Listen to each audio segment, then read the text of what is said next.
Bonjour, bonsoir, bienvenue sur le plateau de Forme, le magazine qui donne la parole aux femmes sur tous les sujets qui nous intéressent. Aujourd'hui, nous allons parler de clown hospitalier, de psycho- et art-thérapie, de somatothérapie, d'adolescence, de soins, de bénévolat, de soignante, de médiation familiale. Vous êtes sur Zitata, restez là. Forme épisode 229, c'est parti. Femme. Femme. Femme. Femme. Femme. Femme. Femme. Femme. Femme. Femme. Femme.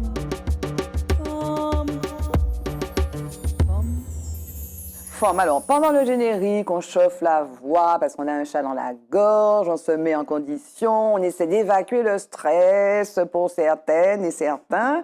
Je suis ravie d'être avec deux femmes comme tous les mardis, deux femmes comme tous les mardis sur Zitata.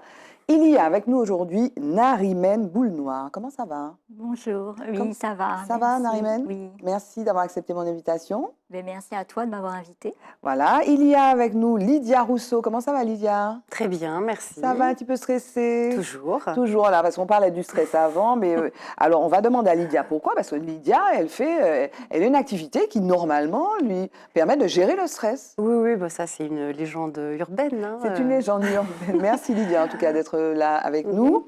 Est-ce que tu peux te présenter? On commence par toi. Ok, ça marche. J'ai 48 ans. Je vis en Martinique depuis 2019. Je suis arrivée en Martinique juste avant la grève, en fait. Je suis infirmière et comédienne, clown hospitalière. Alors, quand je parle de bénévolat en annonce des thématiques qu'on va aborder, toi, tu es multi-bénévole, toi. Non, je suis salariée. Tu es salariée, mais tu fais du bénévolat. Il m'arrive de faire du bénévolat, mais en tant qu'infirmière, je suis salariée. Oui, bien sûr. En tant que clown hospitalier, je suis également salariée. Aussi, d'accord. Mais tu ne fais pas de bénévolat avec d'autres associations? Ah, non? pardon, bien sûr que Oui, si. il me semblait, non? Si. Ah, elle me fait mentir, mais voilà, Lydia, voilà, non, mais il n'y a pas de problème. Donc, tu fais aussi du bénévolat, non? Oui, voilà. Oui, donc quand je même, fais du bénévolat avec l'association du Les Artichauts, voilà. qui organise un festival du même nom depuis 2010. Et puis, alors, donc, ton métier salarié, c'est infirmière. Voilà. Et tu es infirmière coordinatrice de projets de santé, notamment dans le domaine, tu accompagnes des femmes qui sont en sortie de prostitution. En sortie de prostitution et malheureusement encore victime du système prostitutionnel, c'est comme ça qu'on l'appelle. D'accord. Donc, c'est avec la Croix-Rouge et le mouvement du Nid notamment. Voilà, c'est ça. Et puis donc, tu es comédienne amateur. Je suis comédienne dans des compagnies amateurs, en effet. Ok, on va revenir à toi tout à l'heure, Lydia. Narimène, quand j'ai parlé de art, de psycho et art-thérapie, je parlais de toi spécifiquement. Alors, avant l'émission, je disais psychologue. Tu m'as dit non, pas psychologue. Est-ce que tu peux te présenter, s'il te plaît? Alors, je suis psychopraticienne, Oui. art-thérapeute, médiatrice conjugale et familiale. Oui. Donc, je travaille en milieu libéral, donc en cabinet. Donc, je reçois des enfants, des adolescents, des couples et des familles. D'accord. C'est quoi la médiation familiale? La médiation, c'est renouer du dialogue, apaiser les conflits, quand c'est possible, bien évidemment. Il y a aussi des situations dans lesquelles c'est plus complexe et où la médiation n'est pas indiquée. D'accord. Et comment parce que c'est pas banal, quoi, un peu comme Lydia qui est comédienne, clown, qui fait le clown hospitalier, qui est infirmière. Bon, c'est des métiers de vocation, ça. Oui. C'est pas, on tombe pas dedans par hasard, on choisit. C'est vraiment un choix, non? En fait, c'est un chemin de vie, tout simplement. À la base, j'ai fait des études de musique. Donc, j'ai fait enfant le conservatoire de musique d'Orsay, dans le 91 en France, pendant plus de 10 ans, jusqu'à arriver à un niveau professionnel. Et puis, après, j'ai eu une épreuve de la vie, telle que troubles alimentaires. Et je m'en suis sortie par le biais de la musique, par le piano, par le chant. Et c'était une vraie transformation. Je me suis remise à manger pour avoir de l'énergie, pour pouvoir faire de la musique, en fait. Et donc, par la suite, j'ai voulu allier les deux et trouver une formation diplômante qui allie les vertus de la musique et le mieux-être. D'accord. Et en fait, tu parles de troubles alimentaires. Tout à C'est un fait. problème de santé mentale. Tout à fait. D'accord. C'était à quel âge? Quand est-ce que ça Adolescente. D'accord. 17 ans à peu près. Et les jeunes que tu accueilles dans ton cabinet, que tu as installé d'ailleurs à Place d'Armes, ce sont des jeunes qui parfois connaissent ces troubles-là? Alors, j'ai été installée à Place d'Armes, j'ai déménagé, je suis D'accord. sur Palmiste. Oui, en fait, Et, j'ai l'ancienne oui, carte. voilà, c'est ça. Et en fait, je fais aussi, alors, je fais des séances en cabinet, mais aussi parfois en bord de mer, Oui. parce que j'utilise aussi les ressources naturelles, en fait. Le côté thérapeutique de la mer, de l'air marin, etc. Ça donne une autre dynamique, en fait, au travail sur soi. Et donc, les jeunes qui viennent te voir ont parfois ces problèmes-là. Ça peut arriver, D'accord. mais effectivement, je suis beaucoup d'enfants, d'adolescents, beaucoup de femmes, quelques hommes, mais beaucoup de femmes aussi, qui ont vécu et subi des violences conjugales, des violences intrafamiliales.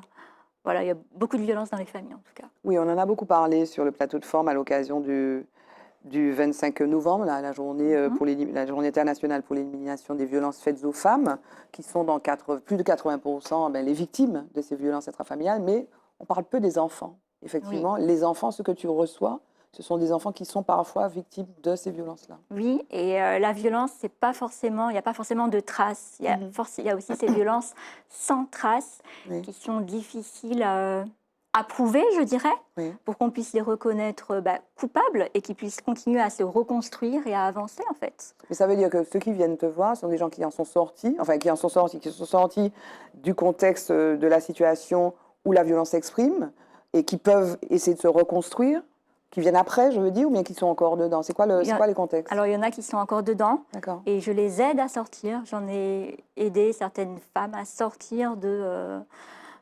ce désarroi, cette détresse. Ça prend quelques mois, mais elles finissent par sortir. D'accord. C'est possible. Oui, et toi, tu es formée, parce que tu nous as parlé depuis tout à l'heure, je cherche le mot qui correspond aux troubles alimentaires dont tu parles, c'est l'anorexie. L'anorexie. J'ai une espèce de trouble, tu étais anorexique. Oui. Voilà. Et qu'est-ce que je veux dire? Oui, toi, Lydia, tu n'es pas confrontée forcément à ce type de situation, mais tu es confrontée, toi, quand tu es clown hospitalier, tu es confrontée à des situations extrêmement dures. Tu vas dans le milieu, tu vas avoir des enfants notamment, des adultes aussi, les soignantes. Oui. Voilà. Raconte-nous un petit peu. Ce qui t'a amené d'ailleurs, ce qui t'a amené à être clown hospitalier. Ok. Comme tu disais, c'est un chemin de vie. Moi, j'ai beaucoup travaillé en psychiatrie avec des adolescents. Donc, j'ai également accompagné le soin auprès de personnes qui souffraient de troubles des comportements alimentaires, de violences intrafamiliales, de toutes sortes. Et moi, j'ai l'impression qu'en tous les cas, mon chemin de vie, en fait, il n'a pas cessé de basculer de ma vocation infirmière à mon envie et mon épanouissement artistique. Et que peut-être à un moment donné, quand il y avait trop au niveau infirmier, j'avais besoin de contrebalancer pour reprendre de l'énergie au niveau artistique. Donc j'ai eu parfois des pauses, en fait, dans ma carrière d'infirmière, qui m'ont permis de me former, de pratiquer le théâtre. Et le théâtre, j'en fais depuis que je peux en faire, en fait, depuis que je suis diplômée. Donc, parce qu'il y a eu des expériences avant, mais enfin bon, ça a vraiment pris beaucoup de place au même moment. Et petit à petit, j'avais plus l'envie d'être en milieu hospitalier parce que les conditions de travail sont très difficiles. Particulièrement pour les infirmières, on travaille le week-end, on travaille le soir, on commence très tôt, et c'était plus possible pour moi de poursuivre. Donc j'ai trouvé des lieux, en tous les cas, où je pouvais continuer à accompagner des adolescents, soit dans le milieu scolaire ou en éducation thérapeutique à domicile. Et en même temps, ça me prenait moins de temps, donc j'ai pu approfondir les expériences artistiques.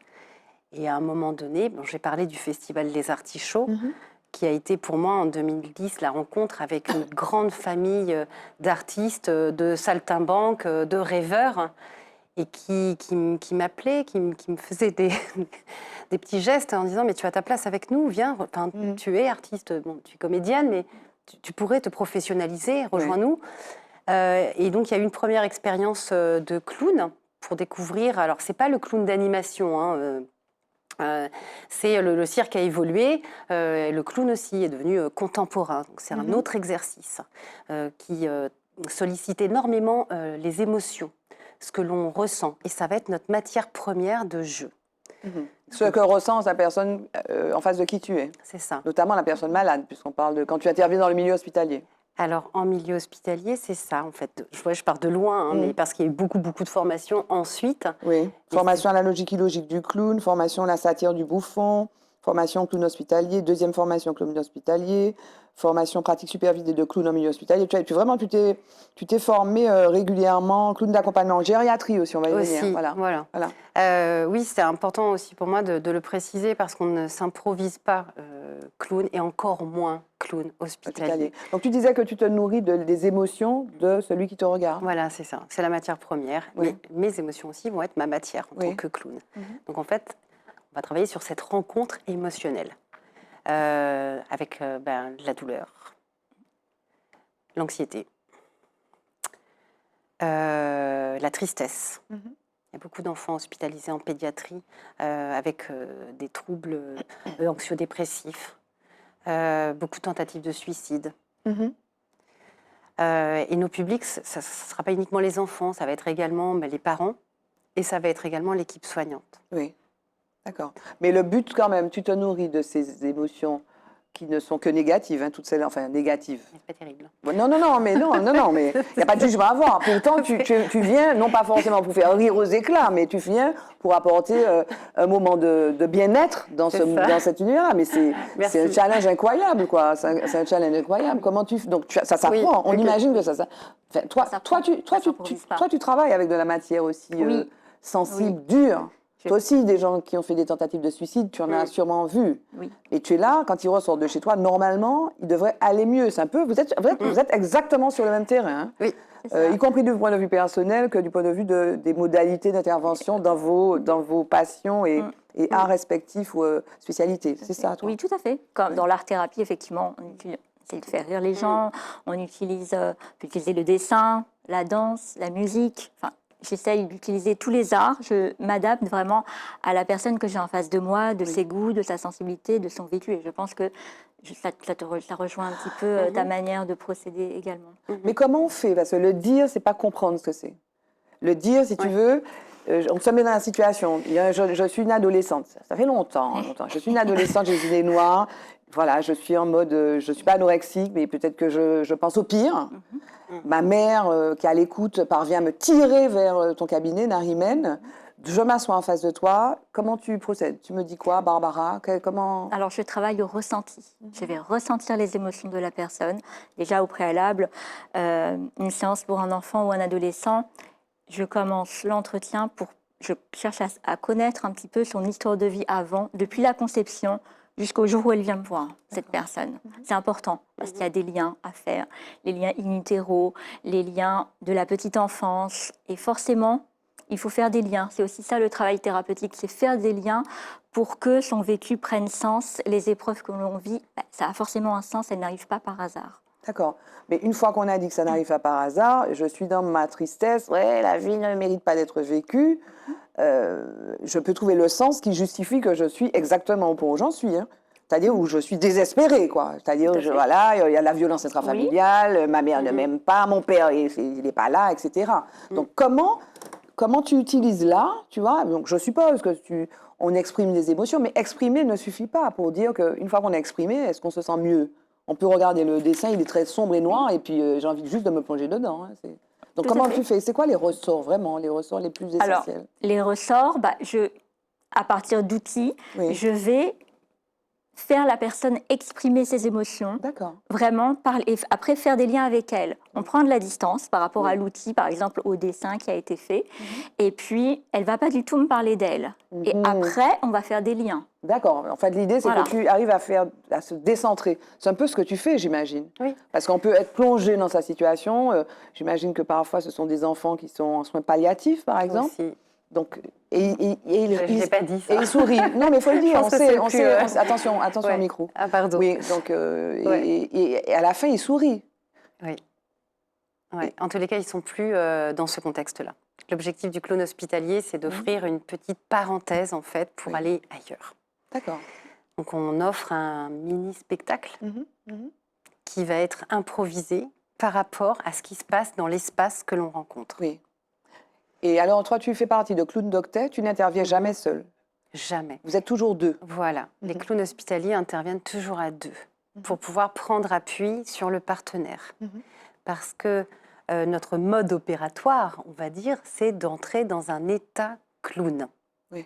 L'état clown, c'est quitter notre quotidien et nous faire transporter par le biais de ce petit masque, ce micro-masque, Mhm. dans un monde extraordinaire. Oui. Donc on a une chauffe, on a une préparation pour passer dans cet état clown Mhm. qui n'est en fait plus ou moins qu'une connexion avec l'enfant, Oui. avec le ludisme, Ah oui. Oui. avec le joueur, Mhm. parce que c'est ça, hein, le projet du clown. Hein. C'est une promesse qu'il va se passer quelque chose de peut-être poétique, peut-être drôle, mais peut-être pas, Mhm. peut-être juste de doux. Ça dépend en fait hein, de ce que l'on ressent, qui sera bien à ce moment-là, juste.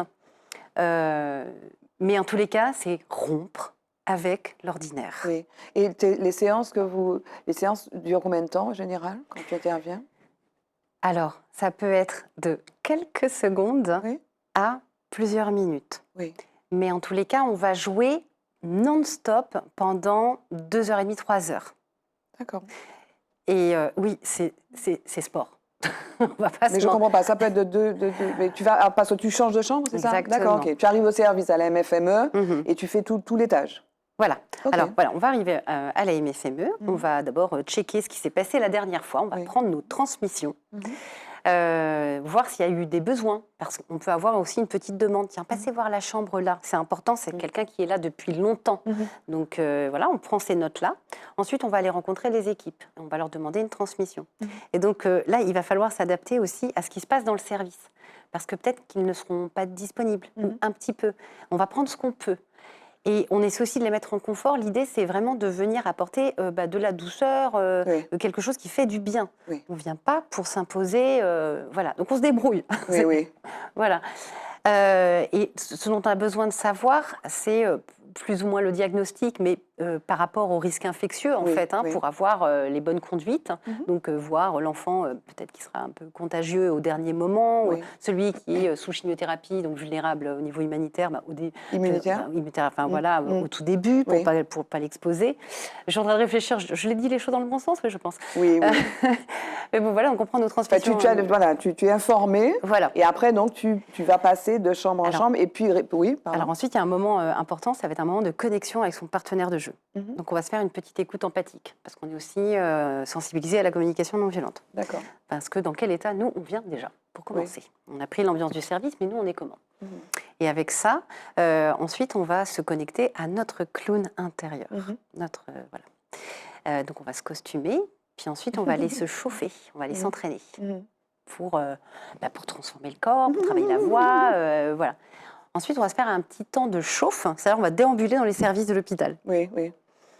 Et puis, une fois que tout ça c'est fait, on va se checker, est-ce qu'on est prêt? C'est prêt, c'est Ok. parti. Tu te vois faire ça, Narimène, clown hospitalier? Tu pourrais? Ça s'improvise pas. Non, mais ça se après, travaille, mais ça ça se s'apprend. travaille, mais oui, Oui. c'est très intéressant. Oui, Oui. moi, ça m'intéresse. C'est quelque chose qui m'intéresse. Est-ce que ça t'est arrivé d'être... Parce qu'il y a des situations... tu fais ça. Alors, l'association Clown Docteur dans laquelle tu interviens existe depuis 2018. Tu interviens quoi? Une fois par semaine Alors, ma proposition, en tous les cas, mon engagement auprès de l'association, c'est d'offrir 3 temps dans le mois. Très bien. ok. Donc, jouer 2 fois. Mhm. C'est pas toujours possible, mais je fais mon maximum. D'accord. Et en tous les cas, assurer un temps de travail collectif avec les clowns, en plateau. Et est-ce que des fois, parfois, donc, quand tu as fait ton tour avec ton binôme, etc., il y a des situations que tu ne peux pas supporter? Parce que j'imagine que vous êtes deux pour pouvoir vous appuyer l'un sur l'autre, parce que ce sont des situations émotionnelles qui sont coûteuses, qui ne sont pas banales. C'est de l'humain, ce sont des enfants, des adolescents ou des personnels soignants à qui vous apportez du réconfort. Peut-être que parfois, vous allez avec votre bagage qui est un petit peu fatigué aussi. Donc, est-ce que parfois tu dis, moi, je ne peux pas là, non, cette chambre, je n'y entre pas parce que je ne peux pas aujourd'hui? Ça t'est déjà arrivé? Oui, bien sûr. Ça Oui. vous est déjà, Oui. ça vous est déjà arrivé. Oui. Après, on n'est pas tous touchés par les mêmes choses et on vérifie en fait. Est-ce que c'est OK pour toi cette situation? Oui, Est-ce oui. que tu te le sens? Et vraiment, il faut être en forme. C'est pas un loisir. Oui. Il faut vraiment. C'est un engagement. C'est un engagement. Il faut être reposé. Oui. Enfin, vraiment. Énergétiquement, c'est ça coûteux, coûte, quoi. ça Oui, coûte ça coûte. énormément. Oui. Et donc, bon, je pense que, enfin, ce qui me touche le plus, mais je pense que c'est un peu l'ensemble des comédiens, c'est la plus grande injustice, c'est l'enfant malade, mais malade, peut-être condamné en fait. Oui, C'est oui, un oui. enfant qui n'aura pas une vie d'adolescent, d'adulte, Oui, oui. et ça c'est dur. Parce que souvent, ce sont les enfants les plus marqués physiquement en plus. Et puis après, bon, ça doit être mon côté un peu mystique, mais je crois que ces enfants développent des compétences que peut-être nous-mêmes auxquelles on n'a pas accès. Un regard sur Narimène fait oui, donc Oui. je vais l'entendre. je vais l'entendre. Compétence et maturité, je Une pense. sagesse. Oui, oui, oui. C'est déstabilisant au Tout à fait. possible. Ah, oui. Tout à fait. C'est ce que tu penses. Oui. Oui. Effectivement, tu parles de maladie, on peut Ouais. parler aussi de traumatisme, Oui. c'est une forme de traumatisme. Ouais. Et effectivement, les enfants qui ont certains traumas, de gros traumas en tout cas, sont en général matures Par beaucoup ailleurs. plus tôt, Oui. de manière qui ne correspondent pas à leur âge. Oui. Voilà, je pense Et- que c'est la réalité de la vie, être confronté à une réalité trop tôt, Oui. très certainement, qui les rend D'accord. aussi matures. Et toi, pour le coup, Lydia, ça lui est déjà arrivé de ne pas pouvoir, toi? Ça t'est déjà arrivé, toi, de ne pas pouvoir te dire, cette personne, je ne peux pas l'aider, d'orienter vers quelqu'un d'autre? Bien sûr, on est humain et je Oui. pense que les limites du professionnel sont importantes et il est important, je pense, d'avoir fait un travail sur soi de manière à se connaître davantage et connaître ses limites et Oui. se respecter. Se D'accord. respecter, c'est respecter l'autre aussi. Ok. Je vous propose qu'on fasse un petit stop là, focus.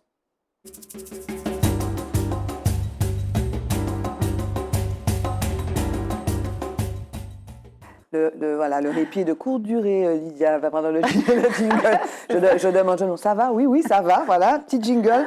Dans Focus, on va faire quatre arrêts, si j'ose dire. Je voudrais qu'on regarde ça.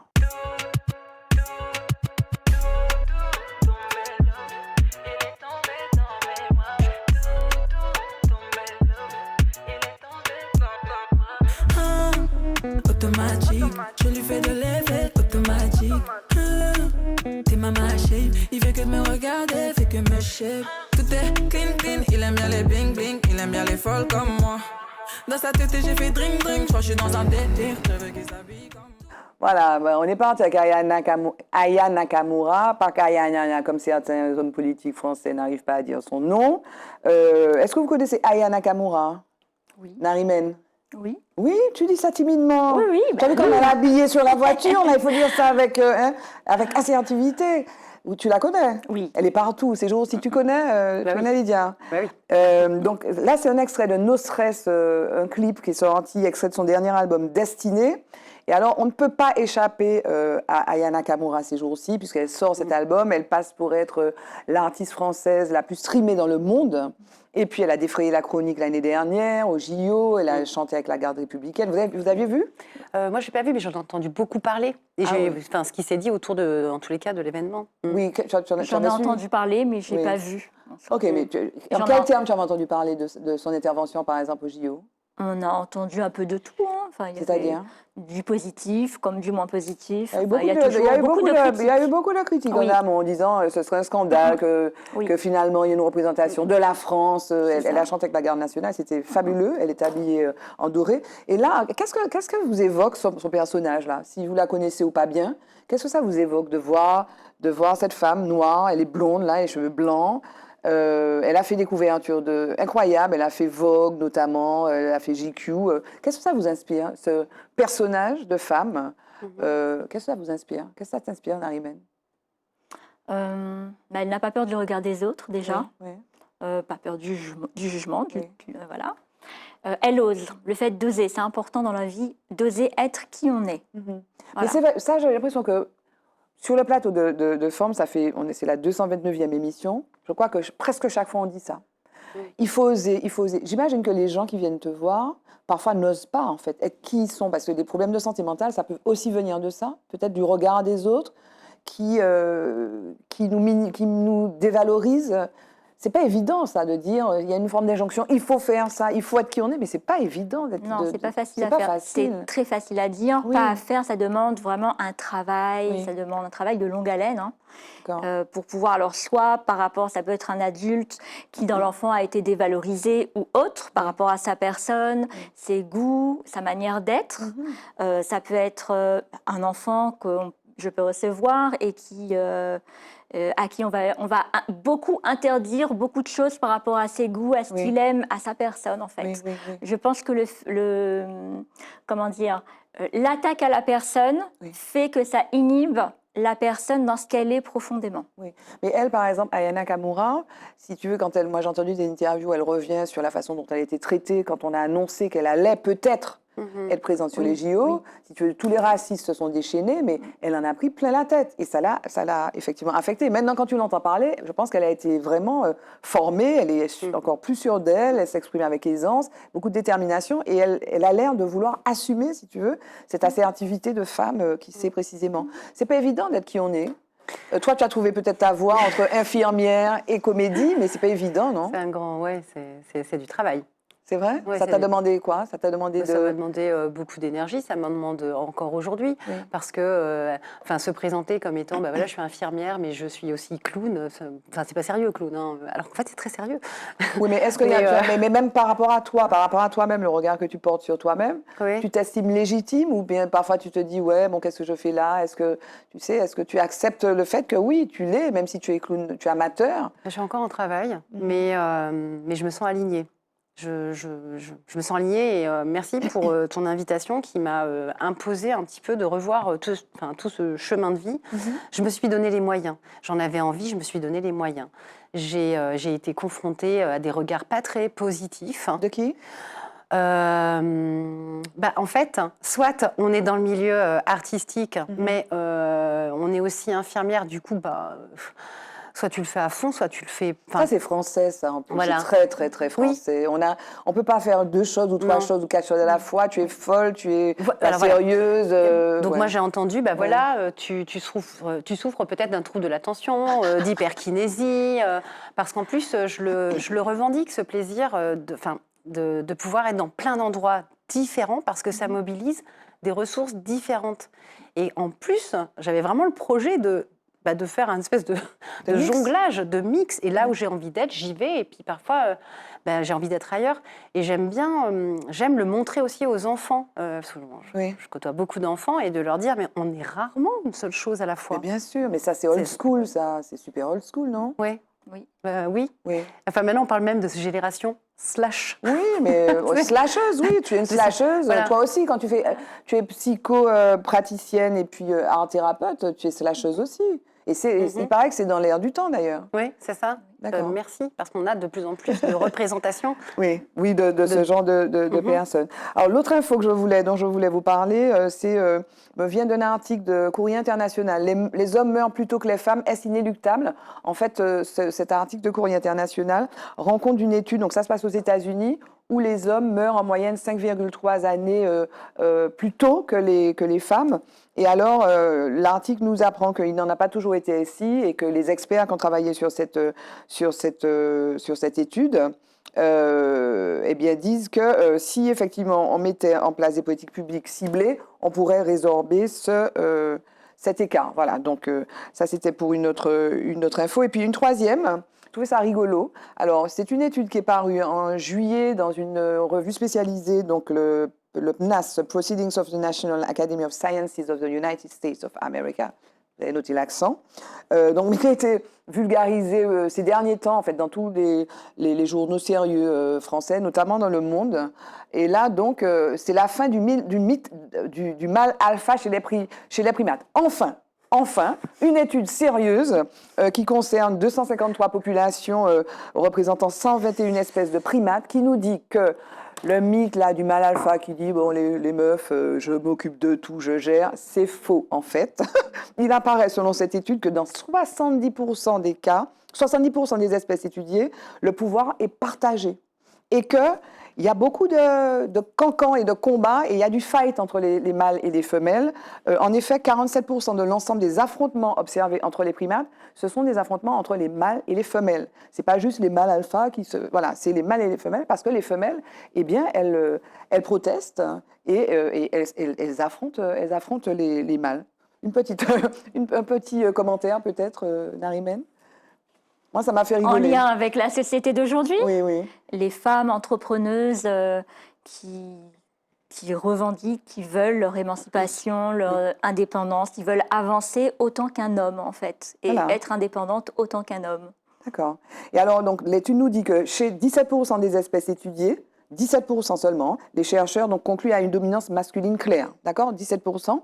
À l'inverse, les femelles sont dominantes dans 13% des espèces. Ouais. D'accord? Et dans 47% des cas, on a vu qu'il y avait, comment dire, il y avait un peu affrontement. D'accord?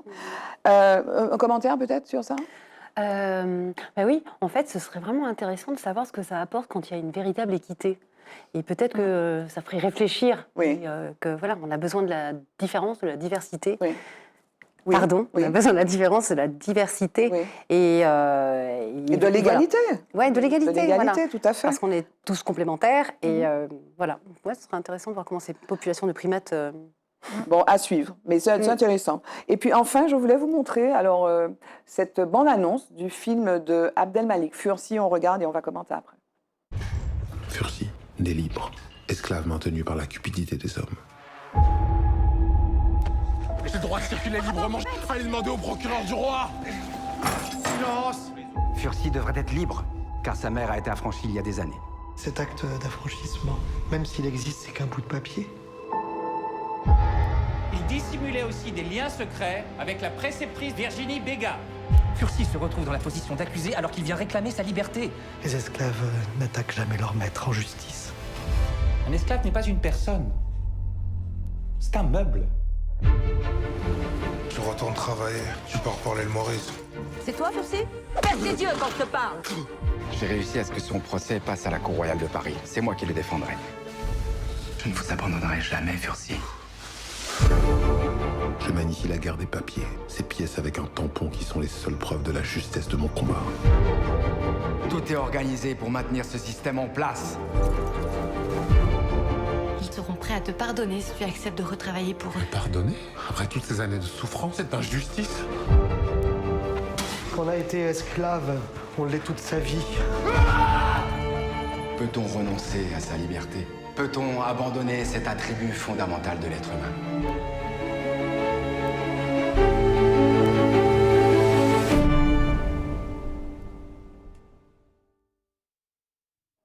Voilà, Fursi, donc qui sort le 14 janvier sur les écrans nationaux, mais qui sera dès le 12 décembre sur les écrans de Martinique et de Guadeloupe. Donc le dernier film d'Abdelmalik, alors vous avez compris, le héros, le personnage principal, c'est Fursi, c'est une histoire vraie, celle de l'esclave Fursi qui s'est battu pendant 27 ans pour faire reconnaître qu'il était libre. En fait, le nœud de l'histoire, c'est une femme, c'est sa mère, Madeleine, qui à sa mort, en fait, quand elle meurt, plutôt, Fursi, donc son garçon, trouve dans ses papiers une lettre qui est un acte d'affranchissement, donc qui dit que Madeleine était libre. Et malheureusement, enfin, on ne sait pas pourquoi, elle est restée sur la plantation. Donc Fursi doit, au cours de ces années, faire la preuve qu'il est libre. Donc à travers cette femme qui renonce finalement, à un moment on l'entend dans la bande-annonce, qui renonce à la liberté. Alors pourquoi l'a-t-elle fait ? Est-ce qu'elle l'a fait parce qu'elle n'était pas instruite, qu'elle ne pouvait pas lire ce papier, cet acte d'affranchissement? Et donc c'est un film qui est très émouvant. Est-ce que vous connaissez cette histoire de Fursi? Vous avez... Non, Ça se passe à La Réunion, hein, sur l'île de Bourbon. Non. Voilà, donc je vous invite à aller voir ce film, même quand vous en aurez l'occasion. Très beau film d'Abdelmalik, qui est un rappeur, qui est aussi auteur, et qui là signe un film sur le pouvoir de l'instruction, sur la liberté, et puis aussi sur la France d'ailleurs, sur l'histoire de France. Voilà, jingle, mot de femme.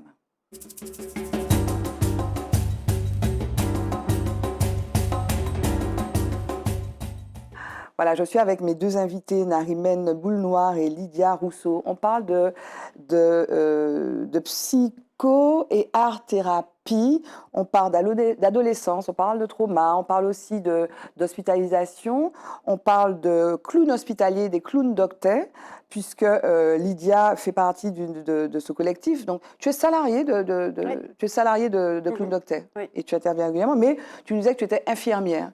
Je voudrais que tu nous parles de ce que tu fais, puisque tu es infirmière coordinatrice des projets de santé, on l'a dit au tout début, et tu interviens auprès des femmes victimes de prostitution. C'est quoi ton intervention auprès de ces femmes? Ok. Donc j'interviens à la Croix-Rouge sur un dispositif de sortie de prostitution où les femmes s'engagent à arrêter la prostitution. C'est pas très difficile pour elles d'arrêter et vont bénéficier donc d'un accompagnement d'insertion socio-professionnelle. Donc moi je m'occupe du volet santé. Donc je les rencontre, j'évalue les urgences, les besoins de santé et donc cet accompagnement dure 2 ans et pendant 2 ans je vais les accompagner à devenir autonomes sur leur santé, connaître le système de santé français, faire leur dépistage, comment s'adresser à un médecin, comment prendre un rendez-vous, parce qu'elles sont majoritairement étrangères, elles ne maîtrisent pas toujours le français, et puis elles sont blessées à de multiples endroits. Donc voilà, donc ça c'est pour la Croix-Rouge. Avec le mouvement d'Uni, elles sont, donc, je le disais tout à l'heure, malheureusement encore en situation de prostitution. Et donc ce sera un travail différent. Ça va être un peu en mode, on appelle ça une espèce de veille, en fait. On accueille les urgences, on les traite. Et en fait, dès qu'on réussit à traiter un problème de santé, un nouveau problème, un autre survient, parce que ce n'est pas possible quand on est victime de viols quotidiens. Parce que j'ai l'impression que parfois on ne se rend pas bien compte de ce que c'est la prostitution. Je dois dire que là, moi maintenant, une blague à ce sujet, je ne peux plus et j'ai envie de dire, mais vous... Enfin, c'est vraiment, c'est dramatique en fait. Ah oui, mais elles ne le choisissent pas. Non, moi je ne connais pas de femmes qui ont choisi ça. Alors j'entends parler de manière très lointaine que ça peut arriver, mais là non, elles sont toutes en situation soit irrégulière, elles ne peuvent pas travailler. Dès qu'on leur offre un logement, un toit, elles arrêtent. En fait. Et après, j'ai envie de parler de celles qui viennent malheureusement de l'aide sociale à l'enfance. Oui. Parce que soit on va avoir des étrangères, soit on va avoir des enfants victimes de traumatisme. Et tu accompagnes ces enfants-là? Je les accompagne adultes. D'accord, oui, d'accord. Donc ce sont des femmes, donc non mais qu'on comprenne. Bien sûr, tu es dans le domaine où moi ce sont des majeurs. Donc les femmes que tu vois beaucoup. Il y a eu un reportage récemment de complément d'enquête, il me semble, sur l'aide sociale à l'enfance. Effectivement, qui te dit que nombre incalculable de gamines et de gamines se prostituent. Donc toi, les prostituées, certaines des femmes en situation de prostitution plutôt que tu accompagnes viennent de l'aide sociale à l'enfance. Beaucoup. Oui, alors... Soit ce sont des étrangères, soit ce sont des gamines, des adultes qui étaient à l'époque des enfants de l'aide sociale à l'enfance. Oui, voilà, ça va être 95% des femmes étrangères et 5% des personnes, parce que c'est pas que des femmes. Des Françaises ou des garçons et des filles français. Qui ont été victimes d'agressions sexuelles pendant l'enfance. Dans l'enfance. Alors même qu'ils étaient dans un circuit d'aide sociale à l'enfance. C'est ça. Ok. Donc ça confirme qu'on a vu avec ce reportage. Ça veut dire violence intrafamiliale, mise en protection par l'État et victime de violence, alors qu'on est... On est en protection. Voilà. On est à l'aide sociale, soi-disant. Voilà. C'est une situation que tu connais? Oui, des situations qu'on rencontre, effectivement, et des situations dramatiques, parce que des enfants qui ont déjà des traumas... Alors, du coup, moi, je peux parler aussi de violence institutionnelle, également, du coup. C'est aussi une forme de violence institutionnelle, parce que l'enfant pense qu'il va être protégé après, et on lui remet encore une couche de trauma. Bien sûr. Et pas n'importe quel trauma. Bien sûr. Il n'y a pas de degré de trauma, mais quand même, c'est pas anodin, en fait. Bien sûr. Et aujourd'hui, je pense qu'il C'est une violence institutionnelle. Oui. Et aujourd'hui... Il y a des violences institutionnelles et on n'en parle pas assez. Et les enfants en sont victimes, en fait. Quelle autre violence institutionnelle? En fait, je donne un cas bateau, mais courant. Qui arrive souvent, courant. Sans donner de nom, bien sûr. Alors, par exemple, une maman qui me ramène son enfant. Voilà, il y a un jugement. Voilà, par exemple, la maman a été victime de violences conjugales, il y a violence intrafamiliale, mais il n'y a pas de traces, ni pour la maman, ni pour l'enfant ou la fratrie. Donc ça va être très compliqué de le prouver, déjà. qu'on croit cette femme pour ses violences, mais qu'on croit cet enfant. Et puis après, l'enfant, il y a différents modes de communication. Et aujourd'hui, on s'attache à la parole, à exprimer des mots MAUX par des mots MOTS. Mais or, nous-mêmes, adultes, on n'arrive pas toujours à exprimer nos émotions. Parfois, les nos silences sont des Exactement, communications. mais ils ne sont pas forcément pris en compte aujourd'hui. Enfin, même pas forcément, ils ne sont pas pris en compte. Oui. Et aujourd'hui, je pense qu'il faut changer de regard. Oui. Il faut que, ensemble, tous ensemble, sans pointer du doigt à qui que ce soit, qu'on puisse, dans un regard bienveillant, et pour avancer, parce que l'enfant d'aujourd'hui est l'adulte de demain, comme je dis toujours, le meilleur pour nos enfants, mais aussi le meilleur, c'est quoi dans ce genre de situation? Ça va être avoir donc le meilleur éclairage possible sur la situation familiale par les services socio-judiciaires. Oui. Ça va être, et par les libéraux, si l'enfant est suivi par des libéraux également. Et ça va permettre après aux magistrats de prendre des décisions efficientes et protectrices pour cet enfant et la famille. Toi, tu es libéral. Oui. Ça t'est déjà arrivé de signaler des choses? Bien sûr, de faire des informations préoccupantes. D'accord. À qui tu fais ça? Auprès du procureur? Alors, on peut faire CRIP ou procureur, les deux. Et en général, je fais les deux pour que ce soit au niveau de la CRIP. Oui. Et c'est quoi la du CRIP, la commission? procureur. En fait, c'est la protection de l'enfance. C'est appelé Allo Enfance en danger. D'accord. Et, ça t'arrive? Oui. Okay. Ça m'arrive aussi à la demande du patient adulte ou du parent de l'enfant, un compte-rendu d'observation qui est demandé par l'avocat, de manière à ce que mes observations puissent être inscrites sur un document qui est remis au juge. Mais tu sais, je rebondis sur ce que tu dis. Moi, plus d'une fois ici, j'ai l'occasion de le dire, et je le crois vraiment profondément. On parle beaucoup de la jeunesse. On dit les jeunes, les jeunes, les jeunes. J'ai l'impression, moi, qu'on ne se préoccupe pas des enfants. Je ne sais pas si tu as ce regard-là, mais moi, je dis, aujourd'hui, j'arrive presque à être allergique, tu sais, aux expressions « Oh, la jeunesse, il faut s'occuper de la jeunesse ». J'ai l'impression que les enfants, on n'en a rien à faire. Je suis un peu révoltée, désolée, mais peut-être que je suis extrême, non? Je ne sais pas. Non, on est dans la réalité. Effectivement, j'ai aussi créé une association qui s'appelle Au cœur de la famille, qui est une association de lutte contre les violences, mais essentiellement les violences sans trace visible. C'est une jeune association qui est créée administrativement, que je commence à faire connaître un petit peu et avoir des actions. Voilà. Au cœur de la famille, donc association de lutte contre les violences sans trace. Et alors, pourquoi je l'ai montée? Parce qu'il y a une histoire derrière, et je pense que les patients qu'on rencontre ne sont pas un hasard non plus. J'ai peut-être 95% de violences intrafamiliales et de femmes de violences conjugales. C'est que moi-même, je l'ai vécu et subi, ainsi que mes enfants. Violence conjugale? Oui. D'accord, tu as été victime de violence conjugale? Oui, mais alors la violence conjugale, c'est pas forcément être tapé, avoir des bleus, qu'il y ait du sang, et se retrouver à l'hôpital. Non, ça peut être de la violence psychologique, économique, administrative.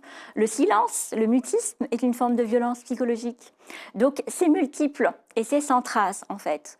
Donc j'ai été confrontée à devoir prouver, à devoir entrer en commissariat ou en gendarmerie et à ne pas être crue. Ça, je l'ai vécu. Donc, quand on vient me voir et qu'on me rapporte, je ne suis pas étonnée. Bon, bien évidemment, j'ai fait un travail sur moi. Pendant un moment, j'ai dû arrêter mon activité parce qu'il n'est pas possible d'accompagner des personnes si soi-même, on n'a pas de distance par rapport à sa propre histoire de vie et surtout si le vécu est actuel, je dirais. D'accord. Donc, rappelle-nous le nom de ton association. Au cœur de la famille. Ok, tu as déjà fait un Instagram, un Facebook, Au cœur de la famille. Tu m'as dit que c'était déclaré administrativement. Oui. Donc tu as une plateforme?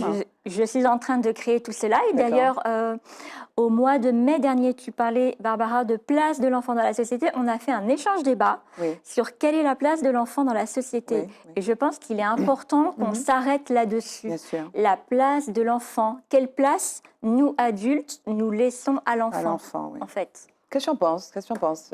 Moi, j'aime beaucoup tout ce que tu dis. C'est un sujet qui m'anime sur cette grande injustice. C'est que oui, on va entendre beaucoup la jeunesse est déviante. La jeunesse, elle n'a pas choisi d'être déviante. Elle fait ce qu'elle peut, comme elle peut, avec ce qu'on lui a donné. Et un enfant ne peut pas exprimer. Il est en train de se construire. Enfin, il est en train de découvrir le langage. Donc, c'est à nous, les adultes, d'aller vers lui, en fait. Hein. Mais voilà. Il n'y a pas de moyens. Les violences institutionnelles, elles sont partout. Il n'y a pas assez de juges aux affaires familiales, il n'y a pas assez d'éducateurs. Au niveau des gendarmeries, il n'y a pas suffisamment de formation pour savoir qu'un silence, c'est une information. Il faut repérer à quel moment le silence se place.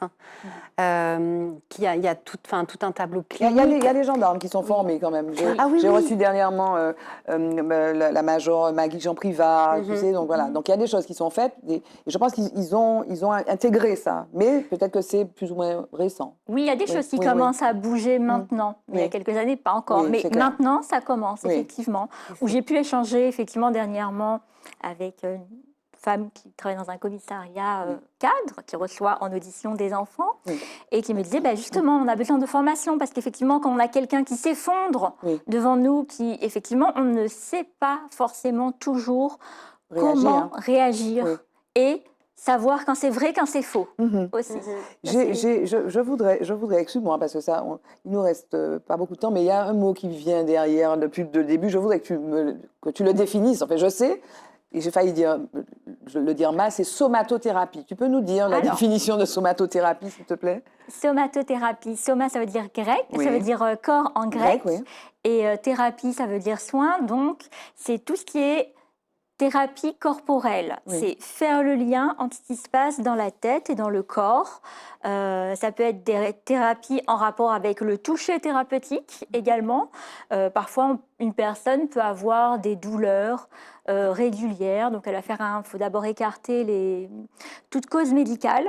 Une fois que la cause médicale est écartée et qu'il n'y a pas de cause médicale, on se tourne vers l'émotionnel, le psychologique. Effectivement, il y a des liens à faire entre ce qui se passe dans le corps et dans la tête. D'accord. Voilà. Je voudrais que tu nous dises un mot de ton travail. Alors, on a parlé de Clown Doctet, de ce que tu apportes avec ton binôme aux enfants, aux soignantes notamment, aux adultes, aux parents. Tu nous as parlé de l'accompagnement donc de ces femmes en situation de prostitution. Tu interviens aussi, donc tu fais partie de troupes de théâtre qui ont un positionnement très féministe. Et notamment, tu as joué dans la compagnie L'Argontou. Et tu as joué notamment pendant ce temps Simone Veil. Notamment. Tu peux nous parler de ces expériences récentes? Oui, donc ce sont des pièces mises en scène par Marie Alba. Donc là, et pendant ce temps, Simone Veil, la pièce raconte l'histoire de 3 générations de femmes pour resituer l'évolution des droits de la femme. Et donc, on a eu le plaisir de la jouer, notamment dans le quartier des femmes, à la prison de Ducos. Ça, c'était vraiment une super expérience d'apporter ce spectacle ici. J'ai joué aussi Voltairine de Clercq dans une pièce écrite par Marie Alba, Femme battante, femme influente, où là je jouais une femme anarchiste qui était contre le mariage parce qu'elle pensait que ça limitait l'évolution personnelle de l'homme et de la femme, puis elle y voyait également une espèce de légalisation du viol. J'ai vraiment beaucoup aimé jouer ce personnage. Là, actuellement, on joue Les secrets d'un gainage efficace. J'adore le titre, c'est quoi ça? Alors, Les secrets d'un gainage efficace parlent en fait des injonctions du patriarcat sur le corps des femmes. En termes de budget, ça coûte combien pour faire plaisir, correspondre aux attentes du patriarcat? Le maquillage, les crèmes, l'épilation, voilà. Et puis, il y a un moment que j'aime beaucoup dans cette pièce qui va parler du backlash, c'est-à-dire qu'au plus les femmes, on reprend un peu de pouvoir, on reprend un peu de connexion entre nous, la sororité, on se parle. Aya, j'ai pas donné mon avis sur elle, mais moi, ça me fait du bien d'avoir des femmes dans autre chose que ce que je suis moi, en fait. J'ai besoin qu'il y ait de la différence, de la diversité. Et donc là, on parle de ce fameux backlash où au plus on est présente sur la scène politique et au plus on va avoir embaffé des masculinistes. Pas embaffé, pièce. Non, c'est pas embaffé, c'est devant l'écran, ils font des machins, ils disent ils ne restent pas aux commissions d'enquête, tu vois, ils tournent le dos, etc. Donc non, ils s'assument. Effectivement, le backlash est féroce. Mais terrible, et du discours décomplexé. Tout à fait. C'est genre, la femme doit être au service de l'homme. Donc là, c'est cette pièce, Les secrets d'un gainage efficace. Et puis tu joues dans Olivia Cordier dans Femme en colère. Ouais, alors ça, c'est tiré d'un fait réel où une femme a mutilé génitalement ses 2 violeurs. Et en fait, cette pièce de théâtre, elle va surtout parler du procès et peut-être de l'absurdité du système judiciaire en matière de violence sexuelle. D'accord. Voilà. Et ça, c'est à venir, ça. Et ça, c'est à venir. D'accord. À ce stade de l'émission, il faut parler d'un homme, de but en blanc comme ça. Voilà, on range tout, on parle d'un homme. Ben oui, Narimène, c'est pas comme ça. Non, ça va pas se faire tout seul. Lydia, tu as réfléchi, un homme. Oui, j'y ai réfléchi, j'en ai plein. Alors, le premier. Il faut que j'en dise un. J'ai envie de dire Noam Cinsault. C'est qui, Noam Cinsault? Noam Cinsault, c'est un artiste qui fait du stand-up et en ce moment, son spectacle, c'est Makoumé Superstar. Ah, ok. Makoumé Superstar. Oui, on l'a vu, il répond à des interviews.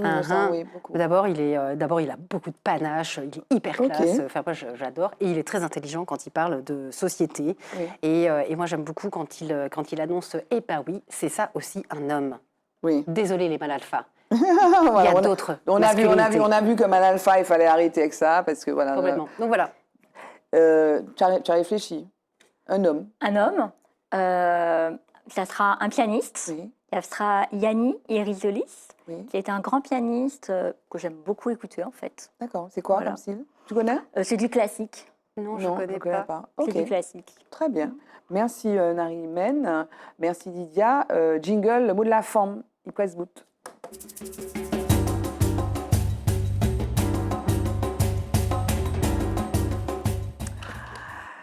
Le mot de la forme, le mot de la fin avec mes invités, Narimène Boulenoir, Lydia Rousseau. Ce serait quoi le mot de la fin, Lydia? Qu'est-ce que tu voudrais dire? Eh bien, j'aimerais dire que l'association Clown Doctet ne bénéficie pas de crédit, voilà, pour en parler. Donc, on fonctionne grâce aux dons. Première chose. Et donc, il y a une campagne là. Il y a une campagne pendant tout le mois de décembre. Il faut aller sur clowndoctet.com. Je crois que c'est ça le site. Vous allez voir comment donner à Clown Doctet. Voilà. Et puis, j'aimerais dire aussi que cette équipe, elle espère se renouveler et que être clown hospitalier, c'est vraiment comment dirais-je, accessible à tout le monde. À tout le monde. Il faut se former quand même. Il faut se former, mais c'est accessible à tout le monde. Il y a beaucoup d'artistes en Martinique qui sont espérés et attendus. Et même d'autres personnes que des artistes. Suivez mon regard. Absolument. Narimène, le mot de la forme, ce serait quoi? Alors, le mot de la fin, ça serait, il faut plus d'égalité dans tout, que ce soit dans la voix de l'enfant, que l'égalité homme-femme, qu'une société plus harmonieuse et ou des valeurs, avec des valeurs d'équité. Il faut travailler ça. Ouais.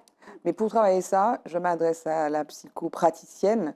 Il faut retourner en soi. Il faut que chacun puisse avoir l'occasion de faire le point à qui on est, quoi. De soigner les traumas, de soigner les blessures, parce on peut être porteur de choses négatives si on ne se soigne pas. C'est ça aussi, non? Et même de manière inconsciente et involontaire parfois. Tout à fait. Bon, merci Narimène, merci Lydia d'être venue nous parler de vos passions, de vos engagements. On a parlé de plein de choses. Merci à vous de nous suivre avec cette fidélité. Merci à David, merci à Marty, merci à vous. Je vous retrouve avec tout autant de plaisir le mardi 20h10 sur Zitata avec des femmes tout aussi extraordinaires et inspirantes. Bye bye, à bientôt. Femme.